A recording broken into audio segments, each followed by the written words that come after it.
नमस्कार। मंत्रिमंडल के मेरे सहयोगी, देश के शिक्षा मंत्री श्री रमेश पोखरियाल निशंक जी, श्रीमान संजय धोत्रे जी, राष्ट्रीय शिक्षा नीति के प्रारूप को तैयार करने वाली समिति के अध्यक्ष डॉक्टर कस्तूरी रंगन जी, उनकी टीम के सम्मानित सदस्यगण, इस विशेष सम्मेलन में भाग ले रहे सभी राज्यों के शिक्षाविद, विद्वानगण, प्राचार्यगण, शिक्षकगण, देवी और सज्जनों, आज हम सभी एक ऐसे क्षण का हिस्सा बन रहे हैं जो हमारे देश के भविष्य निर्माण की नींव डाल रहा है। एक ऐसा क्षण है जिसमें नए युग के निर्माण के बीज पड़े हैं। राष्ट्रीय शिक्षा नीति 21वीं सदी के भारत को नई दिशा देने वाली है। साथियों, पिछले 3 दशकों में दुनिया का हर क्षेत्र बदल गया, हर व्यवस्था बदल गई। इन 3 दशकों में हमारे जीवन का शायद ही कोई पक्ष हो जो पहले जैसा ही रहा हो,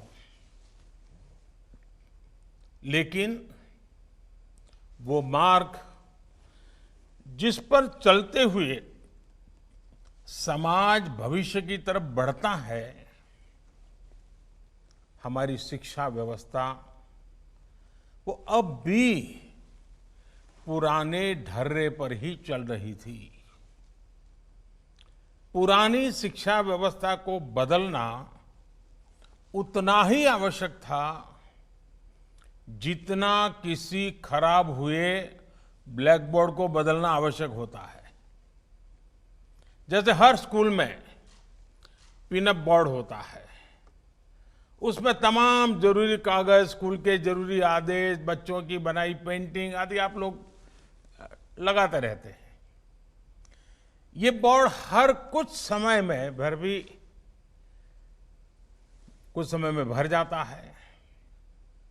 उस पिनअप बोर्ड पर नई क्लास के नए बच्चों की नई पेंटिंग्स लगाने के लिए आपको बदलाव करना ही पड़ता है।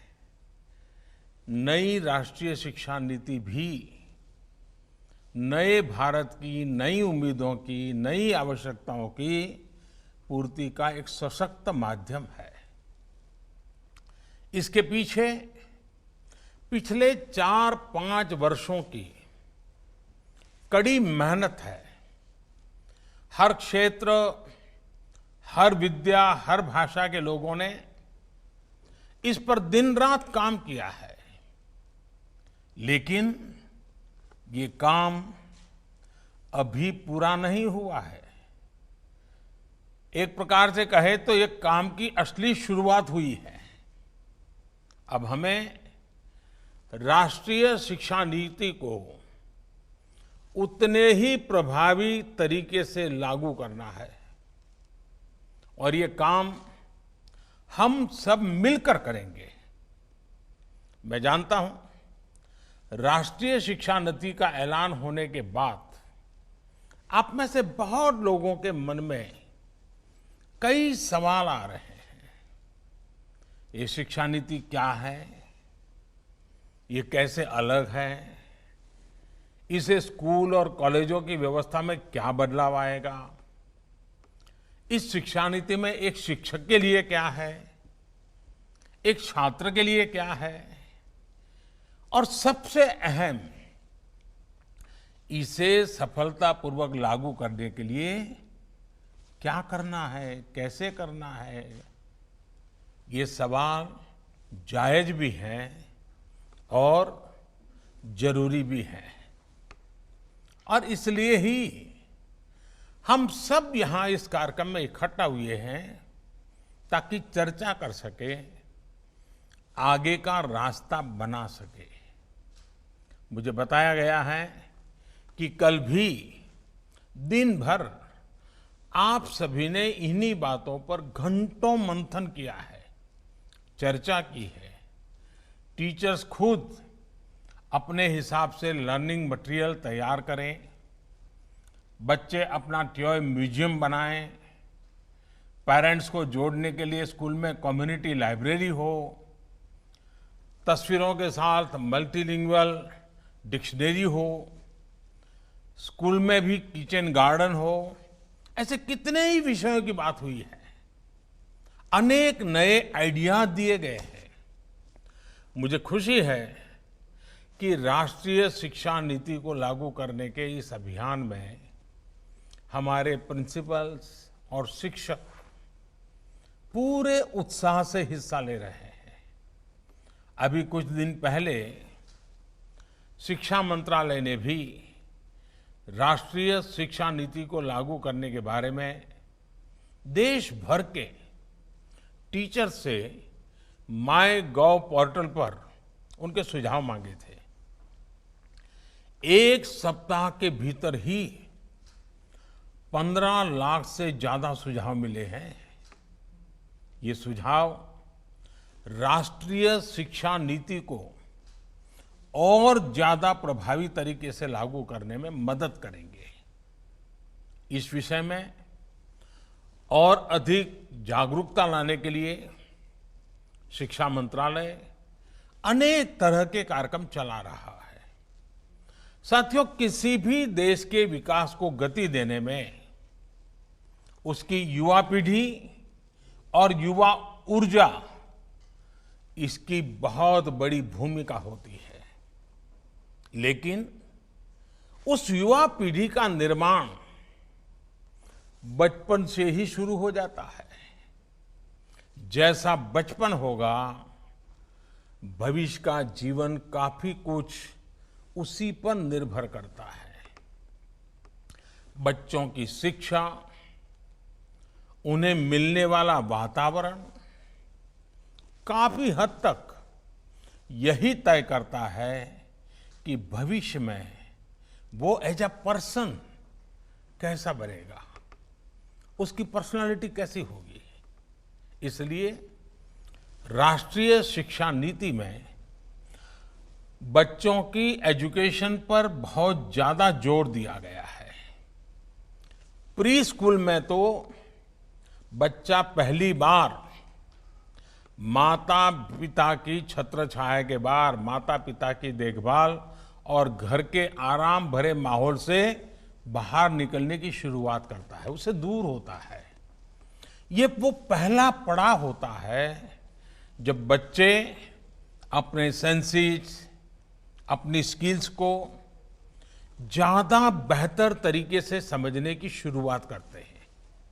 इसके लिए ऐसे स्कूल, ऐसे शिक्षकों की जरूरत है जो बच्चों को fun learning, playful learning, activity based learning और डिस्कवरी बेस्ड लर्निंग का एनवायरनमेंट दें। मैं जानता हूं कि आप सोच रहे होंगे कि कोरोना के इस टाइम में ये सब कैसे होगा। ये बात सोच से ज्यादा अप्रोच की है। और वैसे भी कोरोना से बने हालात हमेशा ऐसे ही तो नहीं रहने वाले हैं।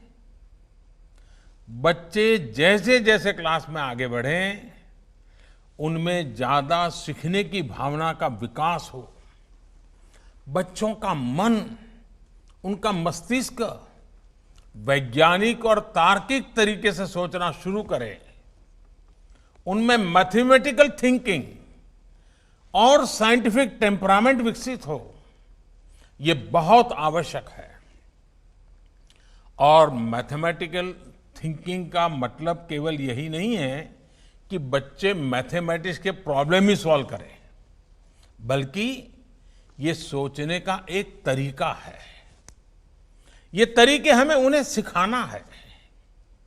ये हर विषय को जीवन के पहलू को मैथमेटिकल और लॉजिकल रूप में समझने का दृष्टिकोण है, ताकि मस्तिष्क अलग अलग पर्सपेक्टिव में एनालिसिस करें। ये दृष्टिकोण मन और मस्तिष्क का ये विकास बहुत जरूरी है, और इसलिए ही राष्ट्रीय शिक्षा नीति में इसके तौर तरीकों पर बहुत ज्यादा ध्यान दिया गया है। आप लोगों में से बहुत से लोग, बहुत से प्रिंसिपल्स ये सोच रहे होंगे कि हम तो अपने स्कूल में पहले से ही ऐसा करते हैं। हो सकता है आपकी बात सही भी हो, लेकिन बहुत से स्कूल ऐसे भी तो हैं जहां ऐसा नहीं होता है। एक समान भाव लाना भी तो जरूरी है। ये भी एक बड़ी वजह है जो आज आपसे मैं इतना विस्तार से हो सके उतनी बारीकी पर बात कर रहा हूं। साथियों, राष्ट्रीय शिक्षा नीति में पुरानी 10+2 की जगह 5+3+4 इसकी व्यवस्था बहुत सोच समझ कर की गई है। इसमें early childhood care and education को एक बुनियादी के रूप में, नींव के रूप में शामिल किया गया है। आज हम देखें तो प्री स्कूल की प्लेफुल एजुकेशन शहरों में प्राइवेट स्कूलों तक ही सीमित है। वो अब गांवों में भी पहुंचेगी, गरीब के घर तक पहुंचेगी। गरीब हो, अमीर हो, गांव हो, शहर हो, हर किसी के, हर जगह के बच्चों को मिलेगी। मूलभूत शिक्षा पर ध्यान इस नीति का सबसे महत्वपूर्ण पहलू है। राष्ट्रीय शिक्षा नीति के तहत फाउंडेशनल लिटरेसी एंड न्यूमरेसी के विकास को एक राष्ट्रीय मिशन के रूप में लिया जाएगा। प्रारंभिक भाषा का ज्ञान, संख्या का ज्ञान, बच्चों में सामान्य लेख को पढ़ने और समझने की क्षमता का विकास, ये बहुत आवश्यक होता है। बच्चा आगे जाकर रीड टू लर्न करें, इसके लिए जरूरी है कि शुरुआत में वो लर्न टू रीड करना सीखे। लर्न टू रीड से रीड टू लर्न की ये विकास यात्रा फाउंडेशनल लिटरेसी एंड न्यूमरेसी के माध्यम से पूरी की जाएगी। साथियों, हमें ये सुनिश्चित करना है कि जो भी बच्चा तीसरी कक्षा पार करता है वो 1 मिनट में 30 से 35 शब्द तक आसानी से पढ़ पाए। इसे आप लोग ओरल रीडिंग फ्लुएंसी कहते हैं। जिस बच्चे को हम इस लेवल तक ला पाएंगे, शेप कर पाएंगे, सिखा पाएंगे, तो भविष्य में उस विद्यार्थी को बाकी सब्जेक्ट्स का कंटेंट समझने में और आसानी रहेगी। मैं इसके लिए आपको एक सुझाव देता हूं। ये जो छोटे छोटे बच्चे हैं, उनके साथ और 25-30 उनके दोस्त भी होंगे क्लास में। आप उनको कहिए कि चलो भाई, तुम कितनों के नाम जानते हो, बोलो। फिर कहो, अच्छा तुम कितनी तेजी से नाम बता सकते हो, बोलो। फिर कहिए कि तुम तेजी से भी बोलो और उसको वहां खड़ा भी करो। आप देखिए उतनी कितनी प्रकार की टैलेंट डेवलप होने शुरू हो जाएगी और उसका कॉन्फिडेंस लेवल बढ़ जाएगा। फिर वही बातें बाद में लिखित रूप में रख करके उन्हीं अपने साथियों के नाम, चलो भाई तुम इसमें से किस किस के नाम बोलोगे, पहले फोटो रख करके दिखा सकते हैं, फिर शब्द लिख करके रखा सकते हैं। अपने ही दोस्तों की पहचान से वो सीखना शुरू कर दे। इसको लर्निंग की प्रक्रिया कहते हैं। इससे आगे की कक्षाओं में स्टूडेंट्स पर बोझ भी कम होगा, आप शिक्षकों पर भी बर्डन कम होगा। साथ ही बेसिक गणित जैसे counting, addition, subtraction, multiplication, division, ये सब भी बच्चे आसानी से समझ सकेंगे। ये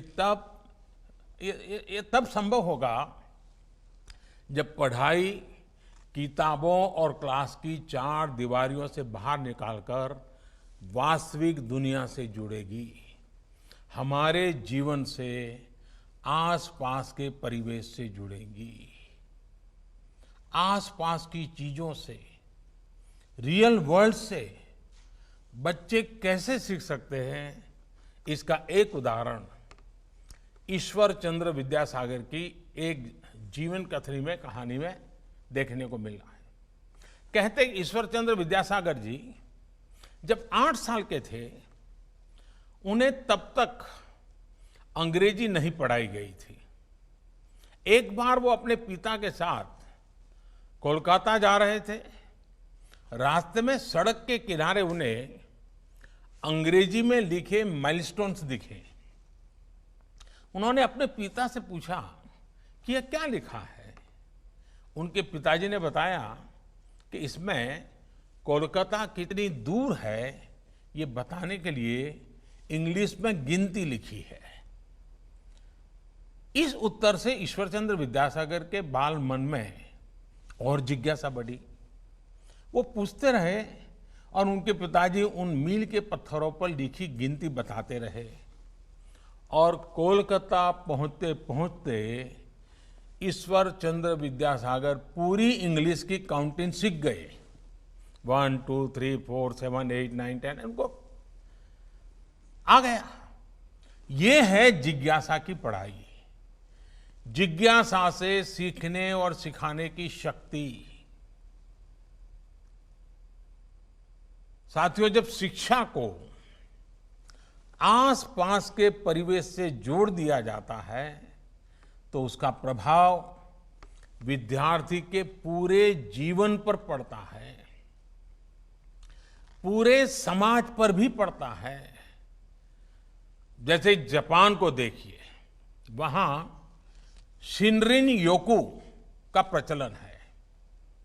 शिनरिन का अर्थ है वन या जंगल और योकू का मतलब है नहाना, यानी फॉरेस्ट बेथिंग। वहां स्टूडेंट्स को जंगलों में या जहां पेड़ पौधे बहुत हैं, ऐसी जगहों पर ले जाया जाता है जहां बच्चे प्रकृति को स्वाभाविक रूप से महसूस करें, पेड़ पौधों फूलों को सुने, देखें, टच, टेस्ट, स्मेल, अनुभव करें।